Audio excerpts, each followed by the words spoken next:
They tried to cancel me. they tried to cancel me. Do y'all remember?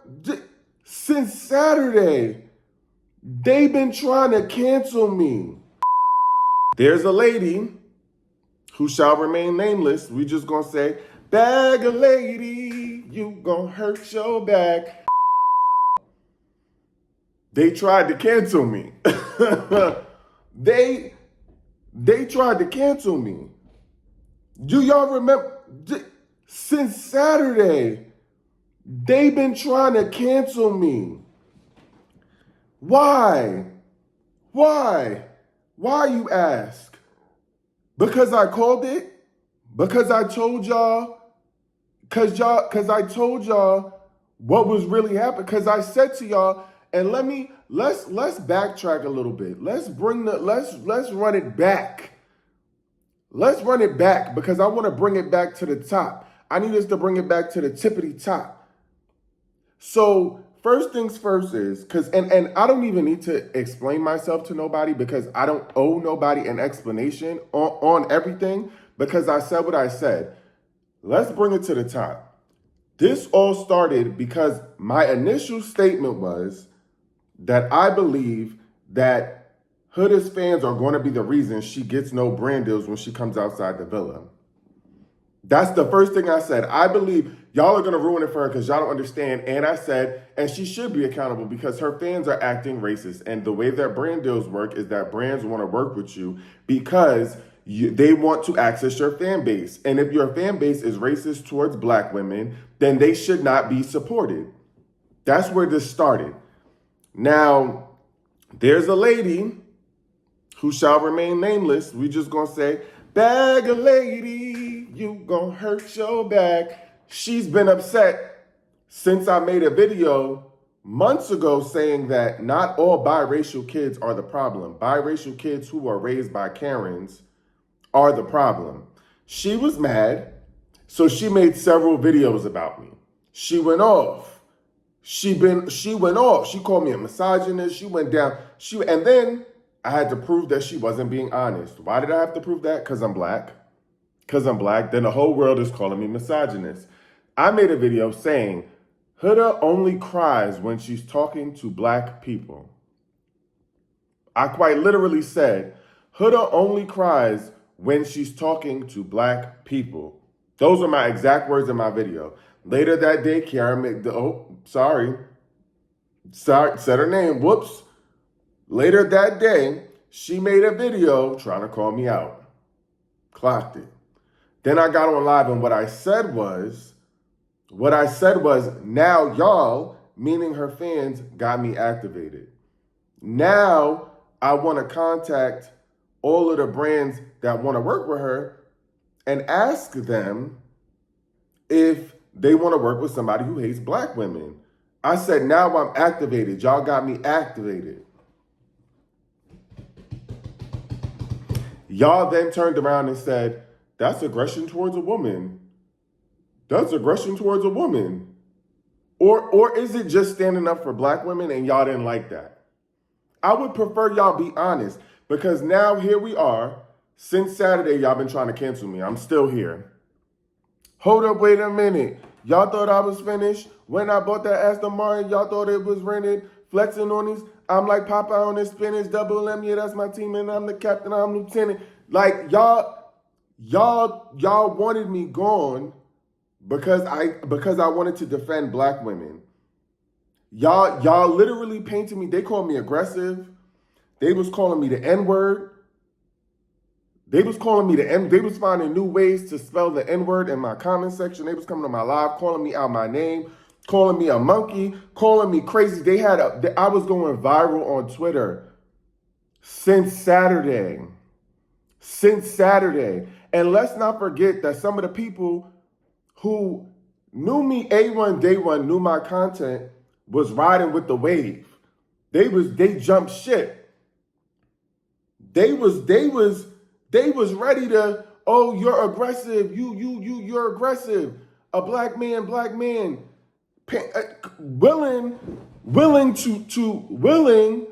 to make it seem like a black man was aggressing this non-black woman so she could cry her non-black tears and the world could think that black men are aggressive. All for her to turn around and say exactly what I said the first time. All for her to turn around and say that she was being bullied in a villa. All for her to turn around and say she was being bullied in the villa.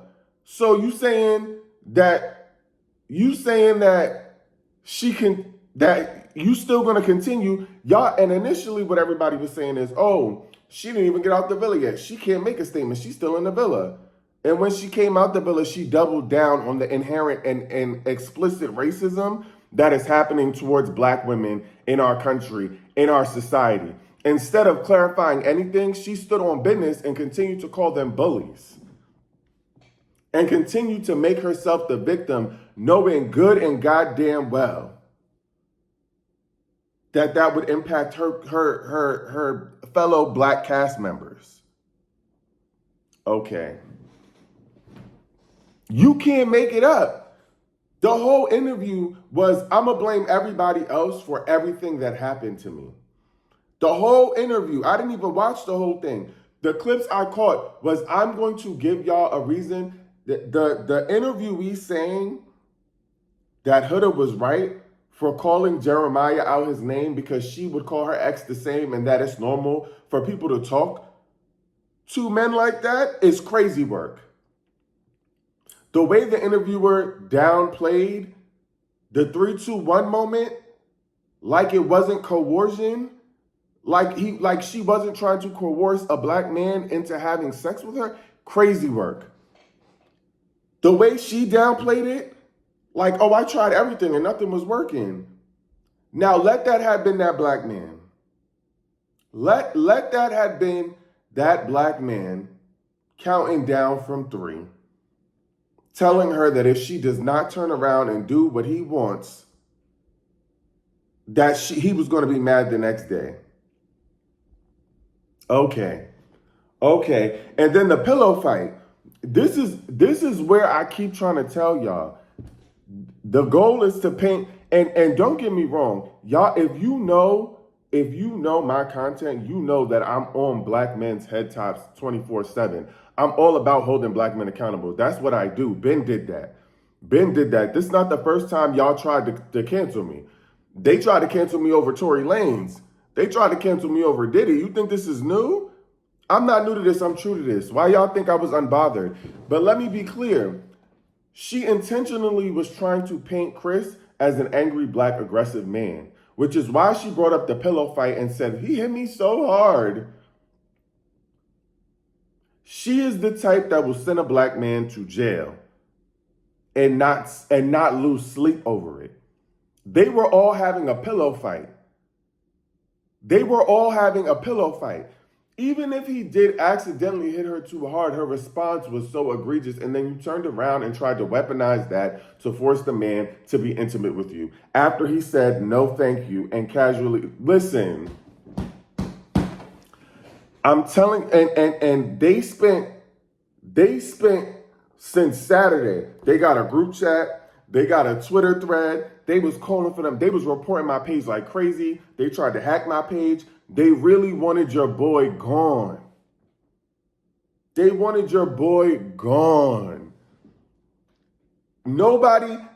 wanted to talk about the coercion. Nobody wanted to talk about how she was, and now I'm seeing people post that Shelly stopped following her. Why wouldn't Shelly stop following her? And let me rewind it for y'all. Let me bring it back. Let me run it back for y'all real quick. First, she did the thing with Ace in a challenge, right? She acted like she was confused about why Shelly would be mad about what happened in the challenge. So she was confused. She cried. Shelly said, I don't want to talk right now. I need time. Later, she came back. She tried to apologize. She told everyone she understood where she went wrong. She then apologized to Shelly. They do the You Got Mail challenge. They open up the mailbox. She reads the letter from Huda, who said she's already sorry. Huda's already said that she was wrong and she's admitted her mistakes. She writes on the letter, why would you be mad if it was just a challenge? But didn't you just apologize to me? So which one is it? Are you sorry or are you not sorry? Is you cool or is you not cool? And then now you get on an interview. You get on an interview and you turn around and you say the exact same thing about Shelly doing too much and it not being that serious. Were you sorry or not? Which one is it? We need to know. We want to know, are you sorry or not? And guess what? And guess what? Every day, every week, every moment, I'm standing 10 toes down behind Shelly and Olandria and all the Black cast members. On my soul. I don't care. Justice for Chris, justice for Jeremiah, justice for Shelly, justice for Olandria, justice for Ace, justice for everybody who had to be in a villa with Hurricane Huda. Y'all literally are watching blatant, like it is so obvious that a non-Black woman is weaponizing her tears against a group of Black people. It's so obvious. And everybody wanted smoke with me when I said that she should not be allowed to have brand deals because brands would be supporting blatant outward racism. Okay.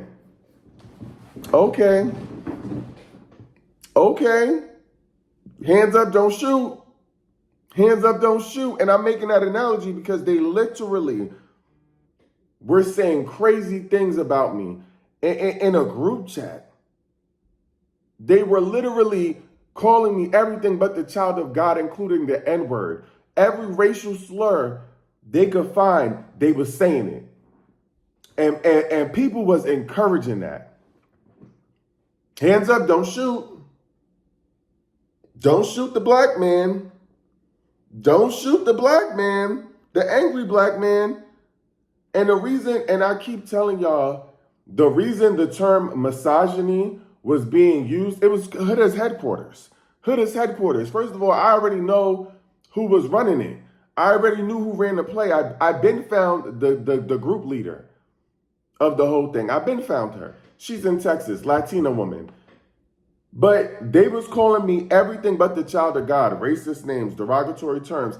They had the audacity to try to pull out a fake address, my old address, and got on here asking me what the cross streets was to my crib.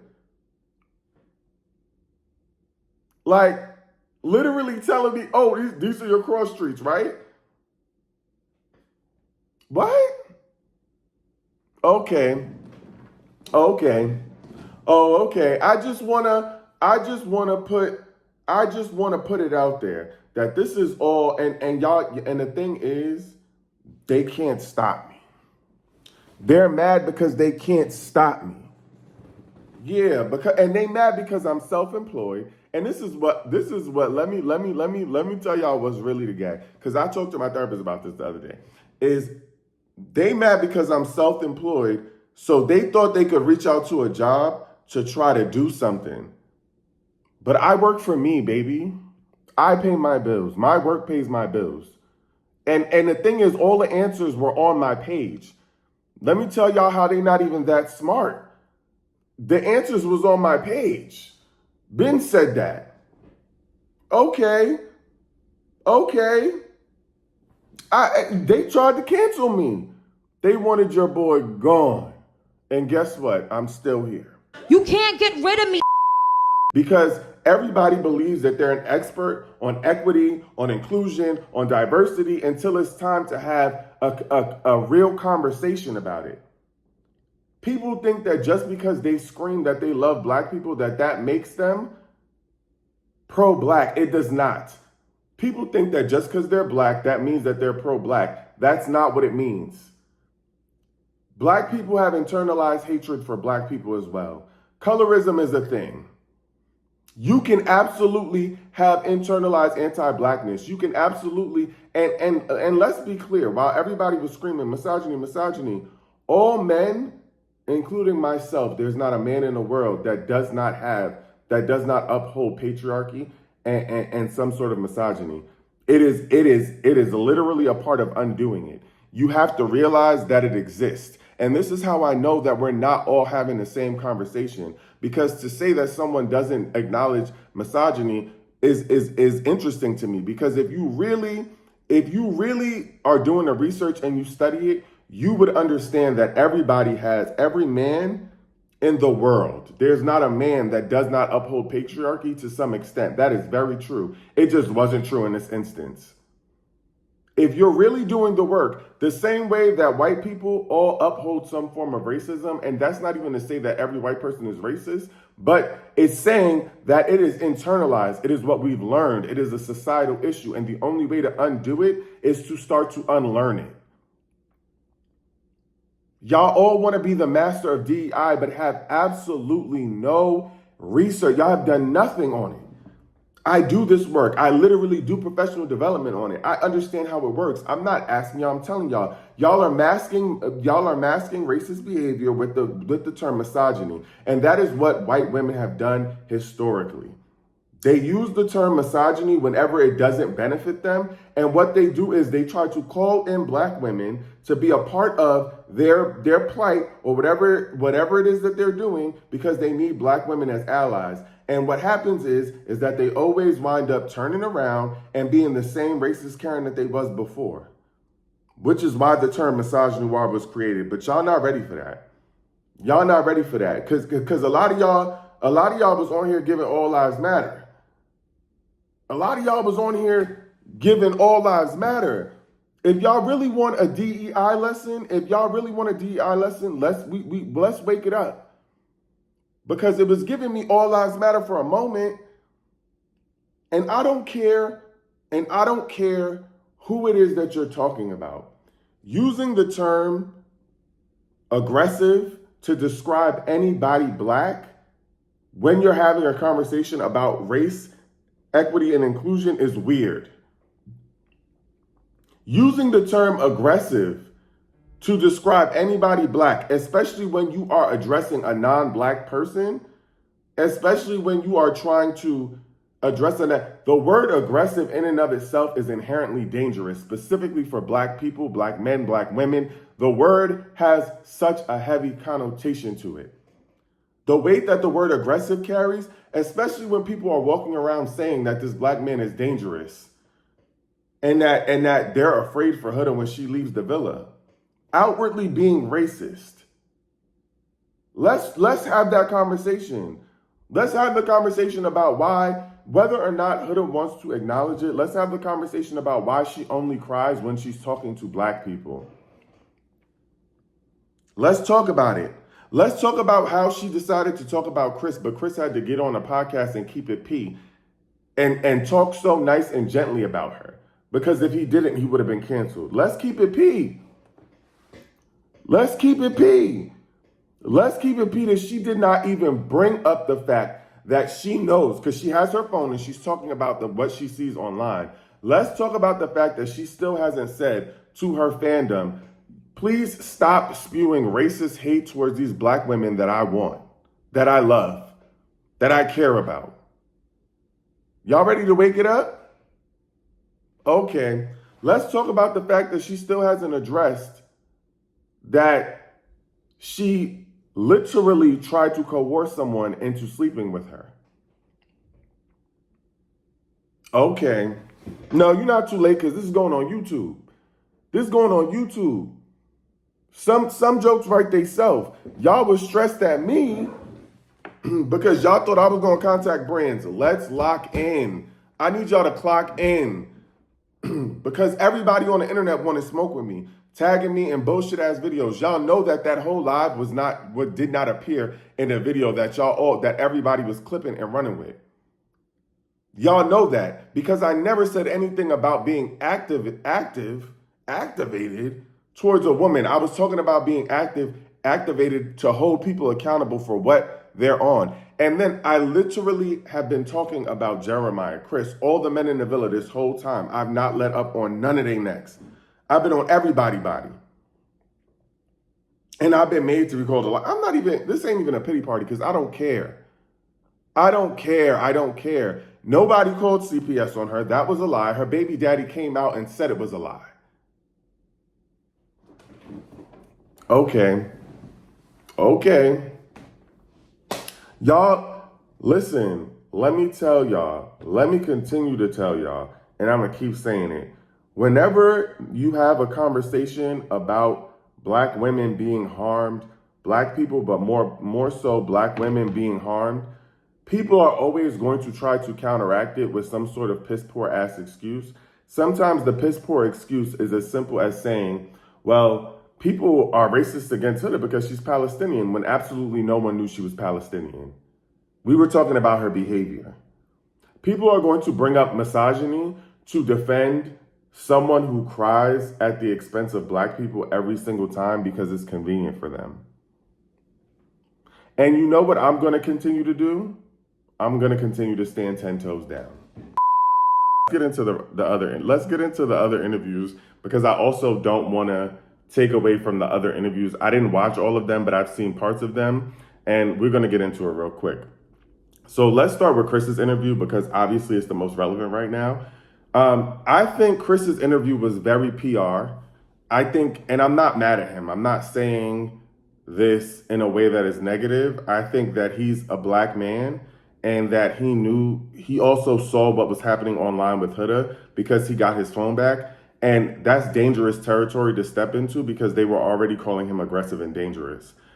I was really happy when at the end he said she wouldn't respect my boundary. I said I wanted to go to sleep. I said I didn't want to be active, and she wouldn't respect my boundary, because that's literally coercion and it's literally SA.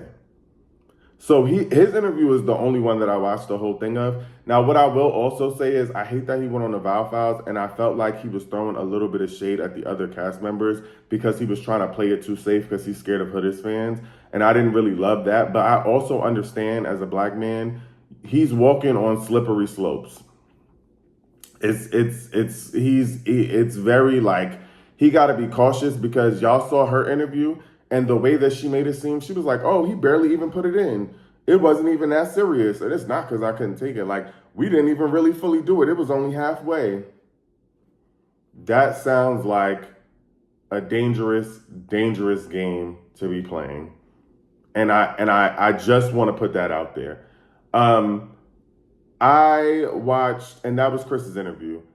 What I appreciated about Taylor's interview, and I have to give credit where credit is due. When the Vow Files was like, oh, what do you think about that Nick and Olandria thing? And he was like, what do you mean that Nick and Olandria thing? I appreciated him for, at the very least, acknowledging that the comment was weird. Because at the end of the day, whether or not y'all are not, you know what I'm saying, Link, whatever it is, it was not okay for them to say that. And I appreciated him for being a man in that moment and saying what he had to say and standing on business. I did not watch him and Clark's whole interview because I can't. It's like watching paint dry. Okay. Olandria and Nick's interview ate down. I loved it. They had me, my heart was warm listening to them speak, because it's like, one is like, something about a black woman being able to say that she feels like she can be her soft girl era. Something about a black woman saying that she feels heard and seen. Something about a black woman saying she don't have to worry about nothing, not even opening a bottle of water. Something about like, it made me feel like she felt seen for the first time. And I also loved the way she looked at him. I also loved how they kept it P. They didn't make it about anybody else or anything else. Like, it made my heart warm, and I hope that he continues to stand on that, and she deserves every bit of it. What made me sad was hearing her talk about how she had to get off her phone and Nick has to take her phone because of what she's seeing online sometimes. And I genuinely hope from the bottom of my heart that she's able to at least see my content where I'm defending her and telling her she's beautiful and that she's a queen, because she deserves to see it and deserves nothing less from the world. So I hope that she's able to at least lock into the content that is praising her for everything that she's done and how she's been and who she is, because I truly believe she deserves that. Now, Shelly unfollowed Huda. I saw that first thing this morning. Olandria unfollowed Huda. They should have never followed her in the first place. I also want to say that they were locked in a villa and didn't see how the world was perceiving them. So it's not fair to say to them that, they should have known better. But I would absolutely unfollow her too, because her inability to take accountability and the way she is allowing the world to paint them as villains and the way that she has called herself a victim and said that she's being bullied, I'm praying that they leave it at that. They don't need to say anything in her defense. They don't need to stand up for her. They need to leave it at that. And to be honest, Nick, Ace, Taylor, Clark, they all need to unfollow her as a united front, whether or not they actually like each other, because she's a bully and she's very unsafe and she's dangerous. And that was made crystal clear in her interview. And if y'all think it's bad now, just wait until you continue to see what she's going to do. This is just the start. Y'all clearly haven't seen a white woman work before. Okay. I also want to say that I heard her talking about Ace, and it gave to me that this whole situation was her jealous of Shelly. Her talking about Ace liking her picture, liking her pictures, and her wanting to be, oh, I thought he was attractive. The whole thing gave me jealous of Shelly, and also the way she tried to downplay the challenge while everybody else already said that she did too much, and she also acknowledged that she did too much. It gives me that I'm obsessed with Shelly and I want to be Shelly, and I wasn't impressed by the clips I saw of Huda's interview. I wouldn't dare give her the actual view. I will say the interviewer was obviously extremely biased, but she was a white woman. And so she played into every manipulative thought that Huda had. Okay. Shelly got, you gave her 2 pancakes. You gave me 1. You gave her flowers. You gave me none.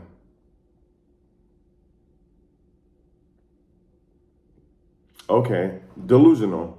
I also want to say that I hope that Amaya also stands on business, because Amaya found out in her interview for the first time what's this